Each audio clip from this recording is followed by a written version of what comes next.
پھر حضور علیہ السلام نے اپنی زندگی میں ہی آپ کو جو انداز دیا اور جو آپ نے حضور سے سیکھا وہ عاجزی کی وہ خوبصورت آپ کی جو عادت کریمہ ہے جو آپ کے اندر تھی، عاجزی کا ایسا انداز جو اللہ نے آپ کو دیا ہوا تھا وہ کسی اور میں نظر نہیں آتا۔ اور بحیثیت رول ماڈل اگر ہم عاجزی دیکھنا چاہتے ہیں تو حضرت عمر جیسا انداز اللہ ہم سب کو عطا کرے، آمین کہہ دی۔ اللہ ہم سب کو ایسی عاجزی دے جیسے عمر رضی اللہ تعالیٰ عنہ۔ کیسی عاجزی تھی کہ آپ اکثر جب لوگ آپ کو محبت سے احترام سے بلاتے اور کسی دن آپ کو کسی شخص نے امیر المومنین کہہ دیا تو ارشاد فرمایا نہیں، مجھے امیر المومنین نہ کہو اور مجھے خلیفۃ الرسول بھی نہ کہنا۔ کہا حضور آپ خلیفہ تو ہیں، آپ رسول کے خلیفہ؟ کہا نہیں، خلیفہ نہیں ہوں میں، خلیفۃ الرسول اللہ ہوں، میں حضور کا خلیفہ نہیں ہوں، میں تو ابو بکر کا خلیفہ ہوں۔ انہوں نے مجھے یہ توفیق دی ہے، انہوں نے مجھے اس عادت دی ہے۔ اس قدر عاجزی ہے اور اس قدر طبیعت کے اندر عاجزی ہے کہ ایک دن ایسا ہوا کہ مدینہ میں ایک اونٹ گم ہو گیا تو گلیوں میں نکل گئے اور تلاش کر رہے ہیں۔ حضرت علی رضی اللہ تعالیٰ عنہ مل گئے، پوچھا کہ عمر کدھر بھاگتے ہوئے تشریف لے جا رہے ہیں؟ تو ارشاد فرمایا کہ ایک اونٹ گم ہوا ہے، بیت المال کا اونٹ ہے، کہیں ادھر ادھر ہو گیا تو عوام کا مال ہے، تو اس لیے میں وہ خود تلاش کر رہا ہوں۔ کہا کسی خادم کو کہہ دیں، وہ خادم جائے اور خادم جا کے ڈھونڈ لاتا ہے، آپ خود کیوں تکلیف کر رہے ہیں؟ تو فرمایا کہ سنیے علی، میں سب سے بڑا قوم کا خادم ہوں، مجھ سے بڑا کوئی خادم نہیں ہے، مجھ سے بڑی کسی کو خدمت توفیق نہیں ہے، مجھے یہ خدمت کرنی۔ تو یہ عاجزی کا انداز اللہ ہم سب کو عطا فرمائے۔ پھر طبیعت کے اندر کیسی سادگی تھی، کس طرح کا سادگی کا انداز تھا کہ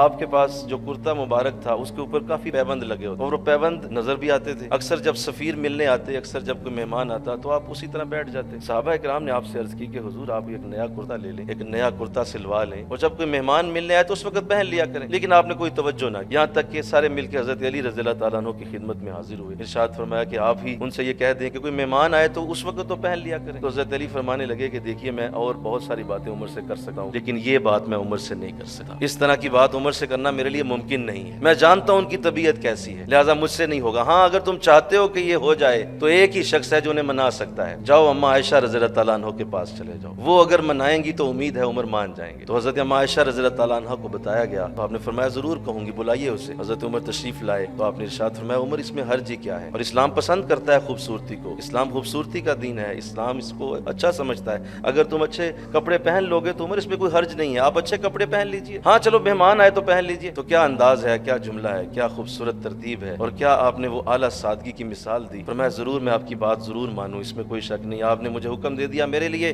آپ سے بڑا حکم کوئی نہیں ہے، لیکن مجھے اتنا بتا دیں کہ کیا حضور کا انداز زندگی ایسا نہیں تھا؟ کیا حضور کے انداز ایسے نہ تھے؟ یا تو حضور کا کوئی انداز ایسا بتا دیں کہ جو آپ کے انداز سے باہر ہو، اگر وہ حضور کے اندر ہے تو میں ضرور پہنوں گا۔ تو عائشہ رضی اللہ تعالیٰ عنہ فرمانے لگی عمر تو ٹھیک کہتا ہے، ساری زندگی حضور نے بھی ایسی ہی زندگی گزاری ہے، اسی طرح کا انداز رکھا ہے۔ تو حضرت عمر اٹھ کے چلے گئے اور بعد میں صحابہ کرام آئے، پوچھا اما جان کیا معاملہ بنا، کپڑا نیا لے آئیں؟ تو ارشاد فرمایا نہیں تم بھی صحیح کہتے ہو لیکن عمر جو کہتا ہے وہ زیادہ صحیح بات ہے، وہ صحیح فرما رہے ہیں کہ حضور کی زندگی جیسی تھی میں نے ویسی زندگی میں گزارنا ہے، اسی طرح کا انداز رکھنا ہے۔ تو اللہ ہمیں ایسا بنا دے، آمین کہہ دیجیے۔ یہاں آ کے جو چند باتیں کی جاتی ہیں اصل مقصد یہ ہے کہ ہمارے اندر ایسا کوئی انداز آ جائے اور ہم اسی ترتیب کے ساتھ زندگی میں آئیں جو حضرت فاروق اعظم رضی اللہ تعالیٰ عنہ نے گزاری۔ اور پھر آل رسول کی محبت، حضور کی آل کے ساتھ پیار، یہ بھی آپ نے سکھایا ہے، یہ بھی آپ نے تربیت کی ہے۔ آل رسول کے ساتھ محبت کیسی ہونی چاہیے؟ ایک بار ایسا ہوا کہ آپ کسی میٹنگ میں مصروف تھے، لوگ آئے ہوئے تھے ملنے کے لیے، تو آپ کے صاحبزادے ملنے کے لیے آئے، حضرت عبداللہ بن عمر ملنے کے لیے جو ہی اندر آنے لگے تو آپ نے ڈانٹ دیا، فرمایا تمہیں نظر نہیں آ رہا میٹنگ ہو رہی ہے، باہر کھڑے ہو کے انتظار کرو اور جب تک ختم نہیں ہوتا اندر آنے کی ضرورت نہیں ہے۔ بیٹے باہر کھڑے ہو گئے،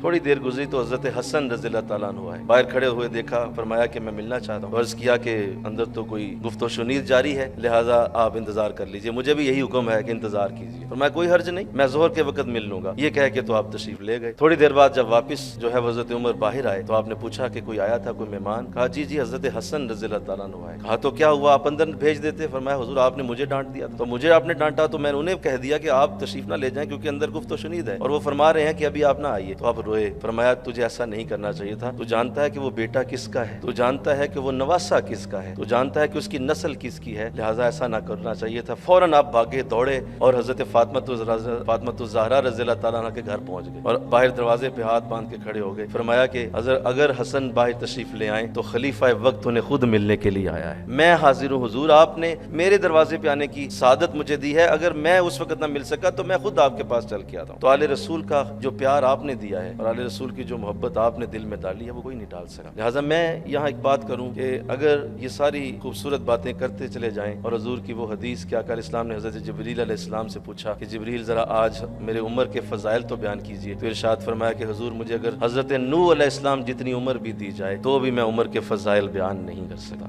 950 سال بھی میں لگا رہوں اور مسلسل بات کرتا رہوں، عمر کی فضائل میں گفتگو کروں، میرے اندر یہ قوت نہیں ہے کہ آپ کے عمر کے فضائل ختم ہو سکے۔ تو لہذا مقصد یہ ہے اس بات کرنے کا، ان باتوں کی گفتگو کا انداز کا بیان کرنے کا مقصد یہ ہے کہ اللہ ہمارے اندر ایسے انداز پیدا کر دے، اور جو ہمارے ساتھی اس مسند پہ فائز ہیں، جنہیں اللہ نے ایسی توفیقیں دی ہیں، اللہ انہیں ایسی عاجزی عطا فرما دے، اللہ انہیں اسی طرح کا آل رسول کا پیار عطا کر دے، اور اللہ انہیں اسی طرح کی جب عہدے اور مقام ملے تو اسی طرح کا لوگوں کے ساتھ رویہ عطا فرمائے۔ اور میری مراد وہ تمام کوششیں ہیں جو میرے قبلہ عالم کر رہے ہیں، اور یہ جو خوبصورت ترتیب بنا کے حضرت فاروق اعظم کی خوبصورت شخصیت کو آشکار کیا جاتا ہے، ان کئی برسوں میں میں نے دیکھا کہ آپ جب یہ گفتگو سن لیتے ہیں تو ایک وقت آتا ہے کہ آپ کے اندر وہ قیمتی جوہر پیدا ہونا شروع ہو جاتا ہے، اور کچھ وقت گزرتا ہے، آپ حیران ہوتے ہیں کہ میرے اندر بھی ایسے ہی عادات آنا شروع ہو گئی ہیں جو کبھی میں نے کئی سالوں پہلے حضرت فاروق اعظم کی گفتگو میں سنا تھا۔ تو یہ یقیناً اثر رکھتا ہے، اس میں کوئی شک نہیں۔ ہمارا یہ جو خوبصورت انداز میرے پیر و مرشد بنا دیتے ہیں، اس کی اثر آفرینی یقینی ہے، اور میری دعا ہے کہ اللہ ہمیں مرتے دم تک اس پہ قائم رکھے، اور ہم اسی طرح آپ کے دست و بازو بنے رہیں، اور آپ کے ساتھ اسی طرح اس مشن کو آگے چلاتے رہیں۔ اور آج اسی طرح جو آج دنیا میں اس وقت اندھیرا، اور اس وقت شدید دنیا کی حالت جو اس وقت گم گشتہ راہوں کے اندر چل پڑی ہے، میری اور آپ کی یہ حضرت کے ساتھ جو یہ مل کر کوشش ہے، یہ یقیناً کوئی چھوٹی بات نہیں ہے۔ انشاءاللہ ایک دن آئے گا، شب گریزاں ہوگی آخر جلوہ خورشید سے، یہ ضرور وقت آئے گا کہ حضرت فاروق اعظم کی خوبصورت یہ باتیں ساری دنیا کے اندر پھیلتی رہیں گی، اور یقیناً یہ اجالا ہو کے رہے گا۔ اللہ مجھے آپ کو مزید آپ کی محبت عطا فرمائے۔ وما علینا الا البلاغ المبین۔